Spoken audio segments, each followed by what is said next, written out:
যাদেরকে দাফন করা হয় না এদের কবর আযাব হয় কোথায়?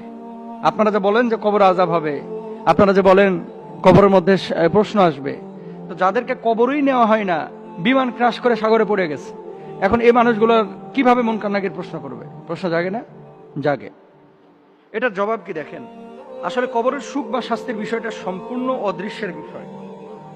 জ্ঞান বিজ্ঞান কিংবা যুক্তি দিয়ে আপনি কবরের জগৎকে ফিল করতে পারবেন না, অনুভব করতে পারবেন না। তো কিভাবে অনুভব করবেন? আল্লাযীনা ইউমিনুনা বিল গায়ব। আর ঈমানের পরিচয় কি? যে অদৃশ্যের প্রতি আপনি বিশ্বাস স্থাপন করবেন। আল্লাহর প্রতি যে ঈমান এনেছেন, আল্লাহরে দেখছেন, আপনি দেখেন না, আমিও দেখি নাই, চর্মচক্ষু দিয়ে আমার আল্লাহকে দেখা সম্ভব না, তা আপনি আল্লাহর প্রতি ঈমান এনেছেন না। বাতাস আপনি দেখেছেন, ধরা যায়, ছোঁয়া যায়, বিশ্বাস করেন না যে বাতাস বলে কিছু আছে। সূর্যের আলো দেখতে পাচ্ছেন, ধরতে পাচ্ছেন না, ফিল করতে পারতেছেন, অনুভব করতে পারতেছেন, কিন্তু আকার আকৃতি দিয়ে বুঝতে পারতেছেন না। কবরের জিন্দেগির যে বিষয়টা, এই বিষয়টা হচ্ছে টোটালি একটা অদৃশ্যের বিষয়। ইসলামী শরিয়ায় মানুষ মারা যাওয়ার পরে যে বিষয়টি বলা হয়েছে যে তার রূহটা আসলে কবরে থাকে না, তার রূহটা দুনিয়াতেও থাকে না। তার রূহটা থাকে কোথায়?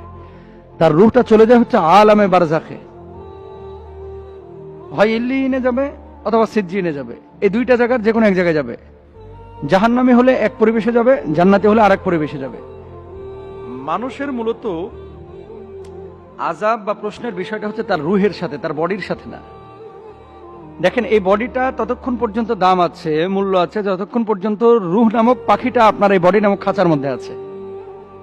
যেদিন আপনার রুহটা বডি থেকে আলাদা হয়ে যাবে, সেদিন এই বডিতে আঘাত করলে ব্যথা পাবেন না। প্রমাণ নেন, আরেকটু সহজ করে বলি। অপারেশনের সময় ডাক্তাররা যে কাটাছেড়া করে, ইনজেকশন দিয়ে ওই জায়গাটাকে অবশ করে, এরপরে কাইটা চুরমার করে ফেলাইতেছে, আপনি টেরও পাচ্ছেন না। তার মানে রুহের সংযোগটা ওখান থেকে বিচ্ছিন্ন হয়ে গেছে সাময়িকভাবে। এই জন্য আপনি ব্যথা অনুভূত হচ্ছে, মানে আপনার ব্যথা অনুভূত হচ্ছে না। তো আল্লাহ সুবহানাহু ওয়া তাআলা কবরের জিন্দেগির যে সিচুয়েশনটা, পরীক্ষা, প্রশ্ন, মুনকার নাকিরের আশা, কবর আযাব, এটা মূলত অদৃশ্যের বিষয় এবং এটা আলামে বারজাখের বিষয়, যেখানে আপনার রুহটা যায়, সেই রুহের সাথে সম্পৃক্ত একটা বিষয়।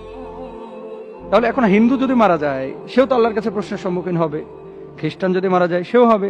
বিমান ক্র্যাশ করে কেউ যদি সাগরে পড়ে মারা যায়, সেও হবে। তো তার রুহটা কোথায় যায়? আল্লাহর কাছে ফিরে যায়। আল্লাহর কাছে ফিরে যায়। আল্লাহ বলছেন না যে মিনহা খলাকনাকুম ওয়া ফিহা নুঈদুকুম ওয়া মিনহা নুখরিজুকুম তারাতান উখরা।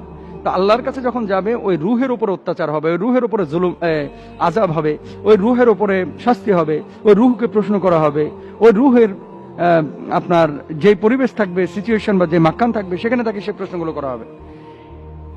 আর কবরের জিন্দেগিতে আযাবটা কবরের মধ্যে কিভাবে হয়? 70 গজ মাটির নিচে তাকে দাবিয়ে দেওয়া হবে, দুই পাশে মাটির দিয়ে তাকে চাপ দেওয়া হবে।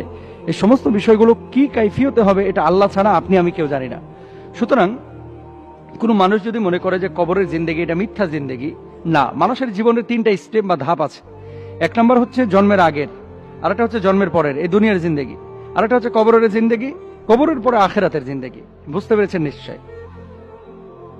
দুনিয়াতে আসার আগেই বাপমার পেটের মধ্যে, দুনিয়াতে আসার আগেই মায়ের পেটের মধ্যে যখন ছিলেন, আপনার ভিতরে কিন্তু আল্লাহ তাআলা রূহ দিয়েছিলেন। এরপরে দুনিয়ার মুখ দেখলেন, দুনিয়াতে একটা নির্দিষ্ট সময় সফর করলেন, এরপর আপনি ট্রানজিটে চলে গেলেন কোথায়? কবরের জিন্দেগিতে। এই ট্রানজিটের পরে আখিরাতে আপনি উঠবেন, মূল গন্তব্য। এবার আপনাকে আল্লাহ তাআলা প্রতিদান দেবেন। সুতরাং বি কেয়ারফুল। এই জিনিসগুলো আমরা কিন্তু অনেকে বুঝি না। কবরের আযাবকে আমরা মিথ্যা মনে করি না। কবরের আযাব যদি আপনি বিশ্বাস না করেন, আপনার ঈমানে ঝামেলা হয়ে যাবে। আফালা ইয়ালামু ইযা বুনসিরা মা ফিল কুবুর, কবরের কথা তো আল্লাহ তাআলা কোরআনেও বলেছেন। আল্লাহ তাআলা আমাদের সবাইকে বোঝার তৌফিক দান করুন। কবরে যাওয়ার সামানা নিয়ে কবরে যাওয়ার তৌফিক দান করুন। আমিন।